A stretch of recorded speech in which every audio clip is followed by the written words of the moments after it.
Okey, bismillahirrahmanirrahim. Okey, kita sambung uh, pelajaran kita ini. Tengok balik apa yang telah kita belajar dalam semalam. Tengok balik. Semalam kita belajar apa? 9.3. Baca sekejap. 2-3 minit baca. Sebab dalam 9.3 tu kita kena faham flow dia. Bagaimana perlembagaan kita boleh dilaksanakan lah. Jadi pelajar tengok di situ. Okey, tengok sekejap.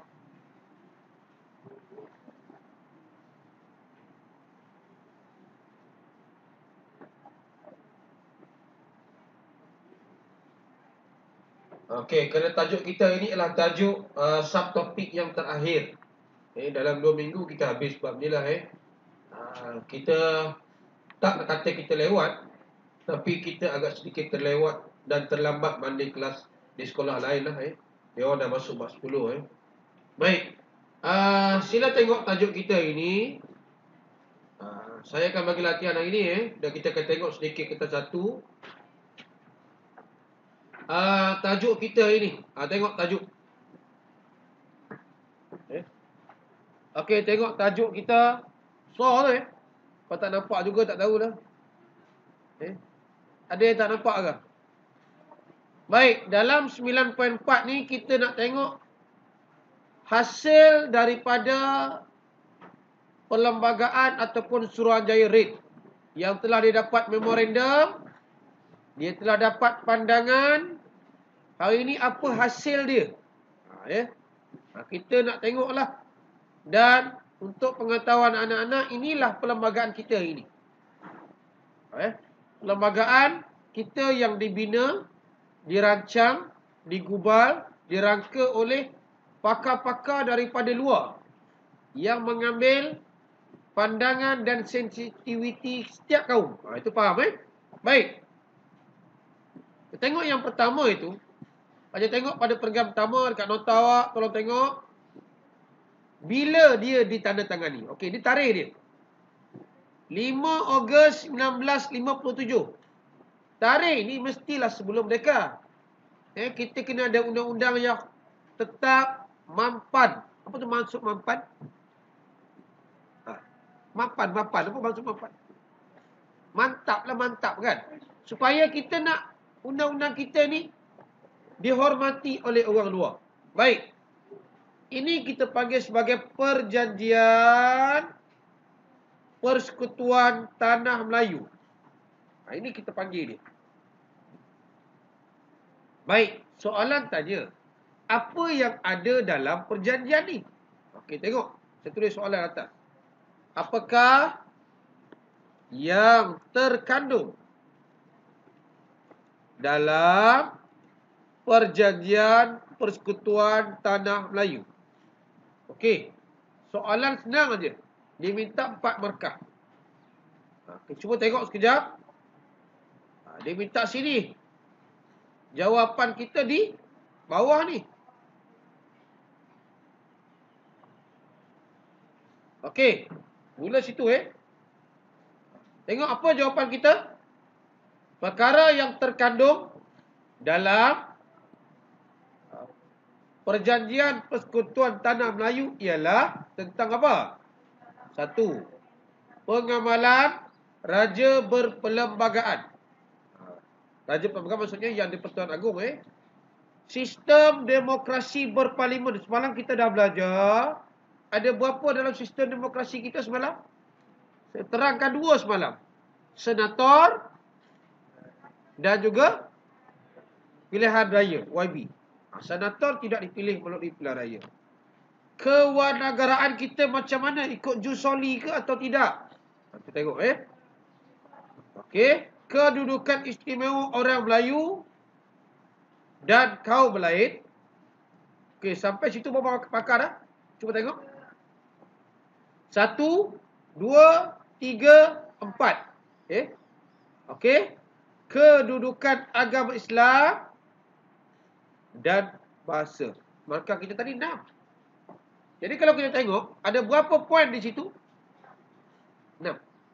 Jadi kalau kita nak letaklah 1, senang 2, 3, 4, 5 dan 6. Dan 6 benda tu. Jadi markah maksimum 6, paling sikit 2 lah. Boleh diambil 2. Dia tak ada kan kurang, tak ada lah. Baik. Oleh kerana perjanjian ini dibuat oleh Surajaya Reid, nama pun Lord Reid, maka siapa yang endorse dia punya perjanjian ni? Siapa yang sahkan? Okey, tengok. Perjanjian ini dibuat Lord Reid, serah kepada raja-raja, maka raja-raja kita dengan Sir Donald McGillivray. Siapa dia ni? Pesuruhjaya tinggi. Kita belum ada lagi, kita masih ada pesuruhjaya tinggi. Sebab kita belum dekat. Baik. Dia ni mewakili Ratu Elizabeth lah. Inilah yang kita panggil asas pembentukan kita. Jadi semua kaum, tak kira kaum apa pun, dia mesti faham inilah perjanjian kita. Tak ada ubah. Kalau orang kata petikai tentang agama Islam, sila tengok balik perlembagaan kita. Orang petikaikan tentang bahasa Melayu, tengok balik perlembagaan kita berkaitan dengan bahasa Melayu. Okey.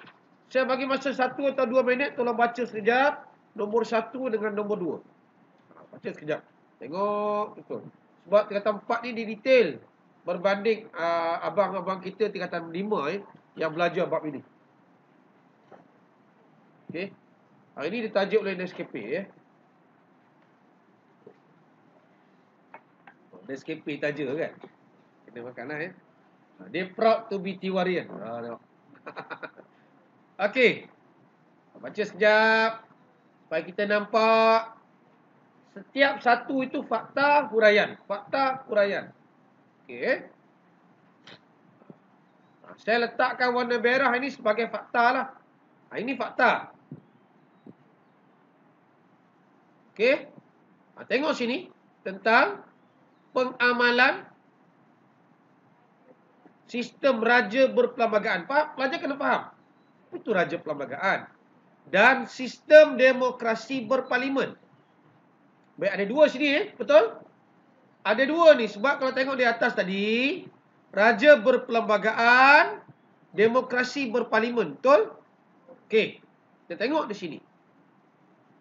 Apa itu raja berperlembagaan? Saya letakkan huraian ini dengan warna biru. Pelajar kena beza macam saya buat. Supaya bila kita nak baca nanti, oh ini fakta, ini huraian, ini contoh. Baik.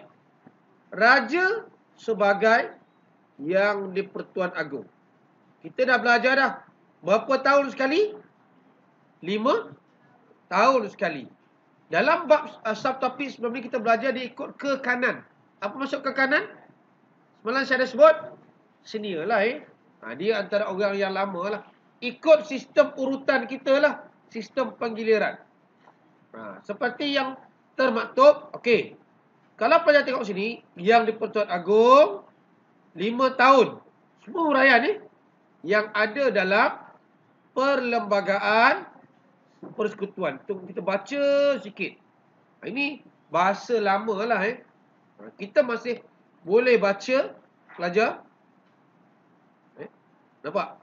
Hendaklah, macam dulu ejaan gitulah seorang raja bagi yang di-Pertuan Agong dan kedudukan baginda yang teratas. Maksudnya yang teratas daripada semua orang.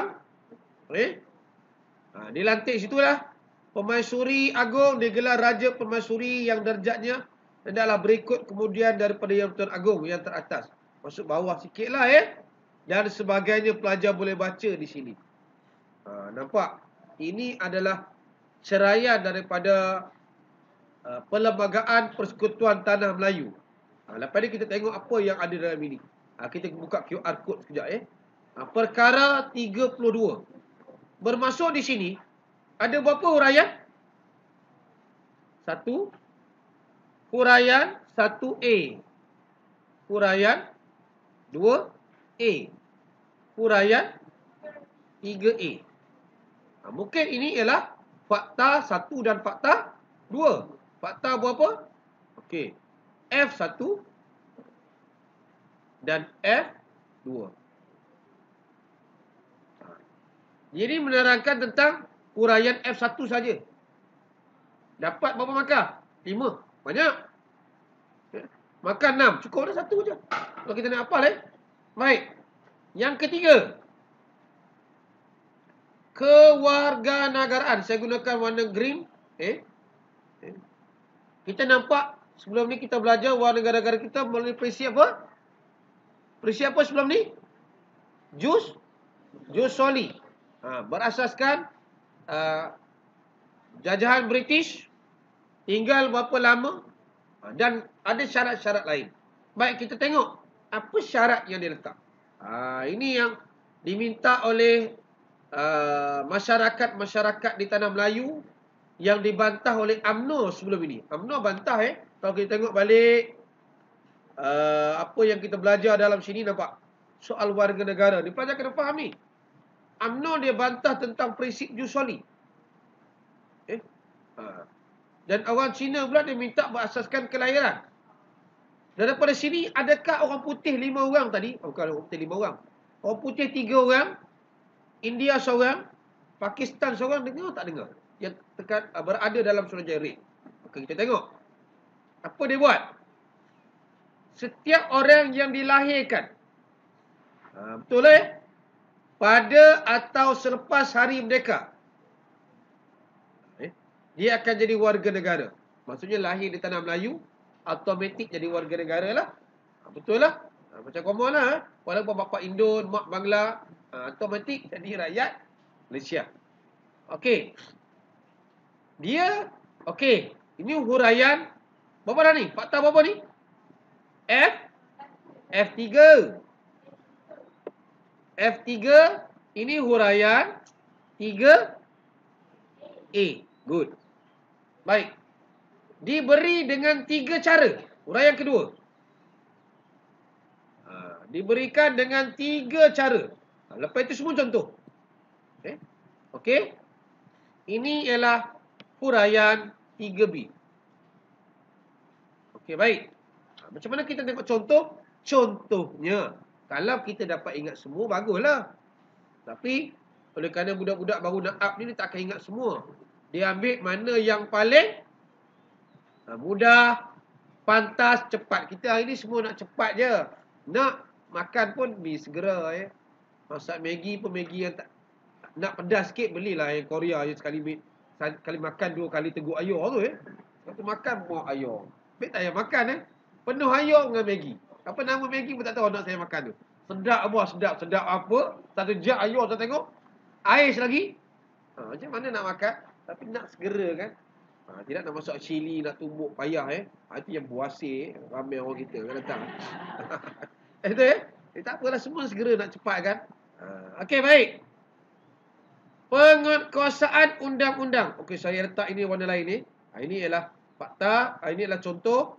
Saya letak warna purple. Melalui penguatkuasaan undang-undang. 1. Memohon kerakyatan. Mohon daftar sebagai rakyat. Dia boleh mohon Memohon untuk menukar warga negara.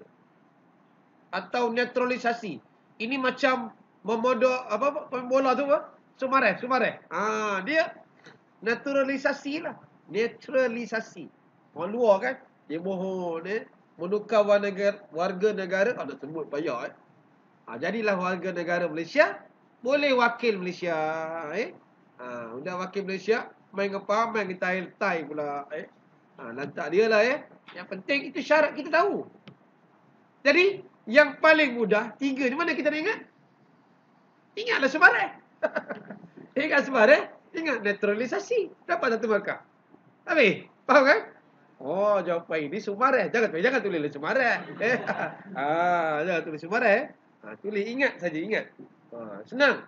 Dan kita boleh tengok dalam perlembagaan ini. Bermaksud contoh ada berapa ni? Ada 3 ini contoh 3A. Contoh 3B. Sini contoh 3B juga. Contoh 3B dan contoh 3C. Oh, banyak dah jawapan ni. Kalau dia nak 8 lah. 2 ini awak hafal, awak dapat berapa dah? 3 fakta. Berapa huraian? 5 huraian, 3 contoh.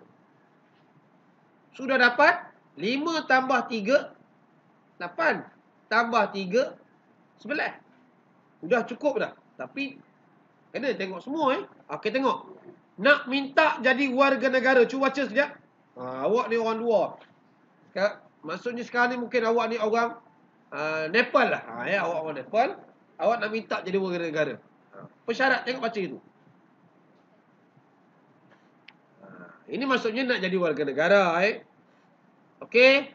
Yang pertama tu, tiap-tiap yang sebelum hari merdeka menjadi sebelum hari merdeka, sebelum kita tubuh negara lah. Automatik. Lahir dalam negeri persekutuan atau hari selepas merdeka, automatik. Lahir di luar negeri persekutuan atau selepas hari merdeka, ada syarat dia. Bapaknya warga negara pada masa ia lahir dan sama ada, banyak benda pening kepala kita nak baca. Jadi kau baca tu jadi kita nampak bukan senang nak jadi warga negara. Jadi jagalah kita punya IC elok-elok, warga negara Malaysia, supaya kita taklah sukar-sukar pula. Senang-senang tukar warga negara, tukar-tukar pula Mana tahu esok kau jumpa negro UTP makan di KFC, kau kena udah jadi warga negara negro. Tukar. Duduk di sana. Bibir nipis, tukar jadi tebal. Dah tebal benar bibir. Nak balik Malaysia, udah jadi orang luar. Walaupun balik kampung Sentang, tapi tetap orang Afrika. Kita nampak Jangan suka-sukalah kita hati-hati. Bukan senang dah tadi warga negara luar, nak mohon balik warga negara Malaysia. Bukan hari ini kita tengok ada juga orang macam itu Dia dah belajar di luar negara, dia dah tukar warga negara dan mula tunjuk sikap mengutuk Malaysia pula. Malaysia ini tak mahu lah Okey, baik. Okey, tengok nombor 3 tu. Nombor 3 tolong tengok sekejap. Bagaimana kepentingan orang Melayu? Ini fakta yang keberapa? Fakta yang keempat. Okey, good. Pelajar tengok. Kedudukan istimewa orang Melayu dan kaum lain. Okey. Kalau tengok fakta ini adalah fakta yang keempat. Pelajar. Apa yang orang Melayu dan kaum lain dapat? Okay, kita nampak di sini. Walaupun dia kata orang Melayu, tapi dalam baris ketiga ni semua rakyat mempunyai hak dan kewajipan yang sama. Tetapi kita nampak rakyat keturunan Melayu diberikan beberapa keutamaan. Sebab apa? Kalau soalan tanya sebab apa dia bagi keutamaan pula?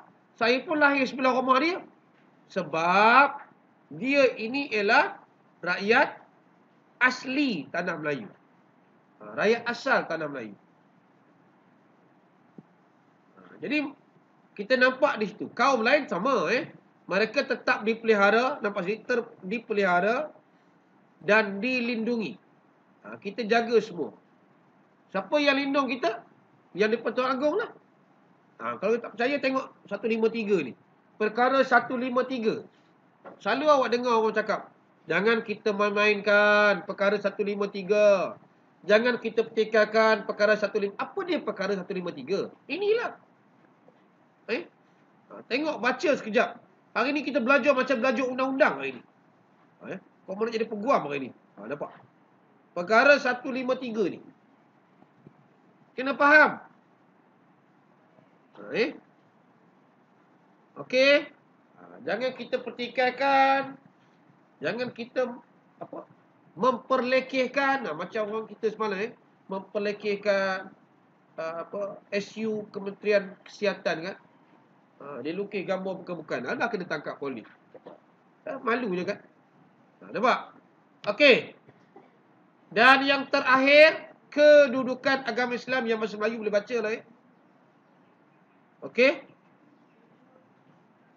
153 ni bahasa Melayu. Minta maaf Allah. Ke situ pula perginya Ini 153 ni bahasa Melayu.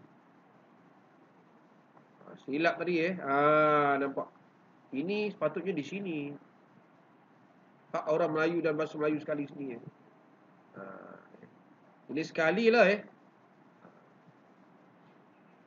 Kita nampak situ bertanggungjawab menjaga kedudukan istimewa orang Melayu. Ini bahasa Melayu. Ada bawah ni. Perkara 152. Dia Melayu juga. Okey, tolong baca je. Yang ini saya pun bahasa undang-undang ni malas lah sebab kamu nak jadi peguam kan. Ada cita-cita jadi peguam ke? Kenapa tak nak? Baguslah. Ini perkara 153 hak istimewa orang Melayu. Perkara 152 berkaitan dengan bahasa Melayu. Tolong tengok. Ada tak perkara 151 sini? Ada tak perkara 151? Dia tak ada sebab undang-undang ni cikgu pun bukan pakar sangat Kita hanya ikut ini. Tapi kalau peguam dia hafal. Awak jadi peguam, awak hafal satu persatu ni. Minta maaf Tuan Hakim, ini perkara. Dia buka buku, tunjuk. Maka kita kena akur. Tengok dekat parlimen, dekat ahli parlimen kita keluar. Dia tak hormat perkara ini. Dia bacanya. Maka kena. Kalau kita di sekolah buka, minta maaf tak hormat perkara disiplin 6.1 ceraian 4. Dah. Baru nampak. Macam peguam kita kan. Saya sebagai pengawas, saya akan baca kesalahan kamu. 7.1 ceraian 1B. Ada. Dan kita hafal lah tu. Orang rujuk. Betul rupanya. Memang layak dia jadi pengawal. Ini pengawal macam mawal. Tak nak hafal. Apa kesalahan pun tak tahu. Dia pun sama juga masalah. Dia pun tak datang lambat juga. Nak tangkap orang macam mana. Okey. Okey, baik.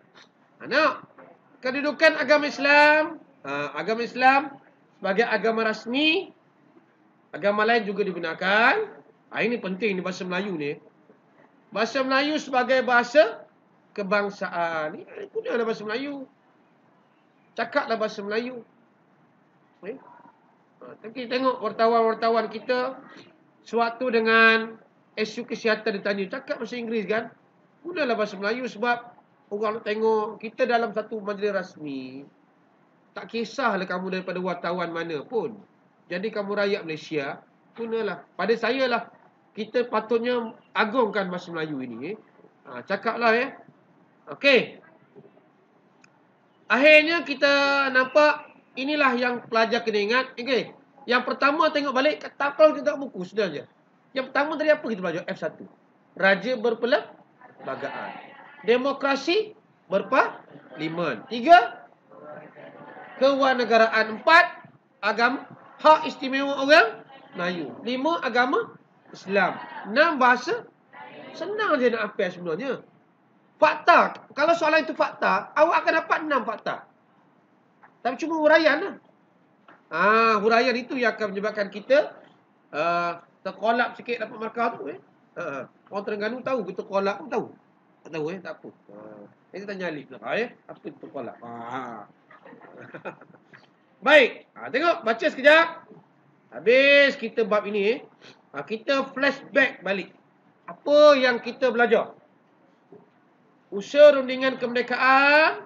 Ini kita belajar bagaimana Tunku Abdul Rahman pergi ke mana? London. Good. Kita belajar tentang, saya kecilkan sikit, peranan Suruhanjaya Perlembagaan. Ini ialah Suruhanjaya Red. Yang ketiga kita belajar dalam 9.3 macam mana dia gubal. Senang aja nak gubal. Salah satunya dia buat memorandum. Dan akhirnya kita belajar tentang 5 ini. 5 ini kita belajar hari ini. Okey. Senang ke susah bab ini?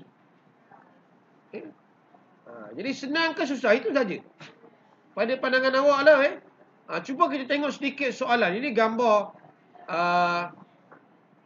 Tunku Abdul Rahman balik di Bandar Hilir.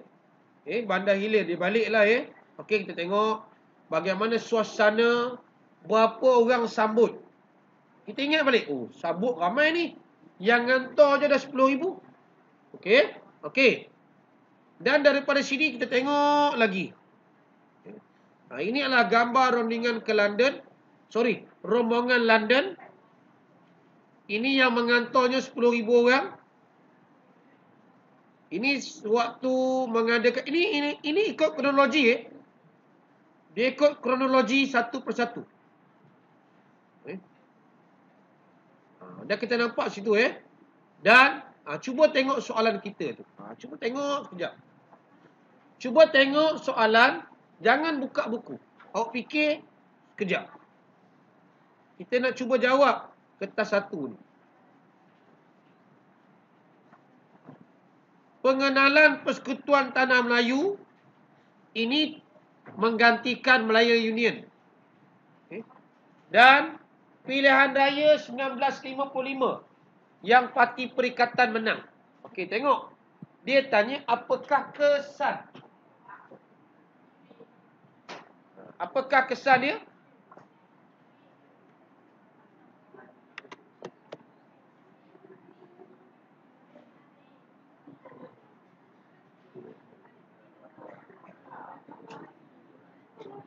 Okey. Apakah kesan daripada situasi di atas? Hai, tengok depan. Bukan sembang. Di sini soalannya agak mudah. Jawapannya apa? Botak. Betul? Okey. Yang lain itu tak tepat lah. Okey. Ini Tunku Abdul Rahman buat perjanjian kemerdekaan. Apakah perkara yang dipersetujui? Ini. Dah tentu pembentukan Malaysia ni tak ada. Ini salah lah. Apa ini buat ni? Tengok gambar. 8 Februari 1956. 56 Sistem ahli ni 51. Hari ni pun tak ada lah. Apa pula kaitan tu buat majlis raja-raja? Tengok. Kita kena tengok. Bila dapat jawapan tu, kita kena gunakan kaedah potong macam itu. Mana yang logik? Dan yang ketiga ini. 8 Mac 1956. Pembentukan Suruhanjaya Bebas. Apakah peranan Suruhanjaya ini? Automatik pelajar terus dah cunting. Oh, Suruhanjaya Red. Apa peranan Suruhanjaya Red? Dah tentu B dia tak ada kaitan. Dah tentu A tak ada kaitan. Jawapannya ialah merangka. Okey. Ini soalan dalam buku teks. Tengok soalan yang ada dalam modul kita.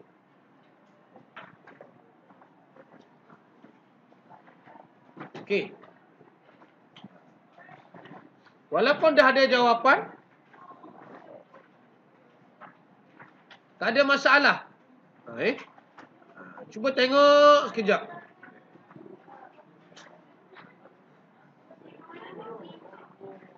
Kertas satu awak bawa kertas dua tak apa, kita tengok kertas satu dulu. Okey. Jadi pelajar kena cuba latih untuk menjawab soalan ini. Lepas ini kita nak jawab soalan buku teks tu. Baik. Kita tengok sama-sama bermula daripada 9.2.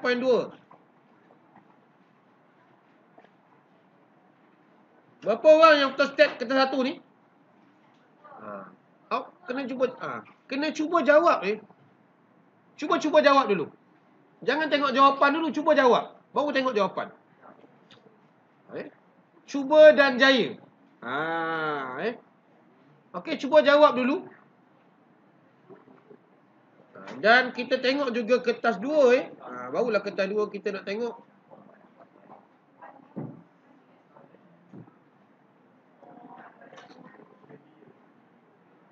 Okey.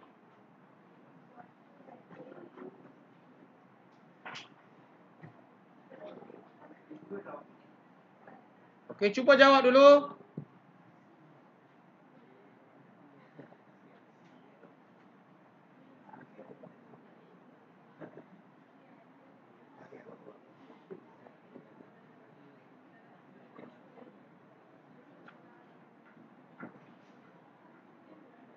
Okey, cuba jawab. Jadi saya stop video kita ni. Saya harap lepas ni kita akan bincang tentang cara menjawab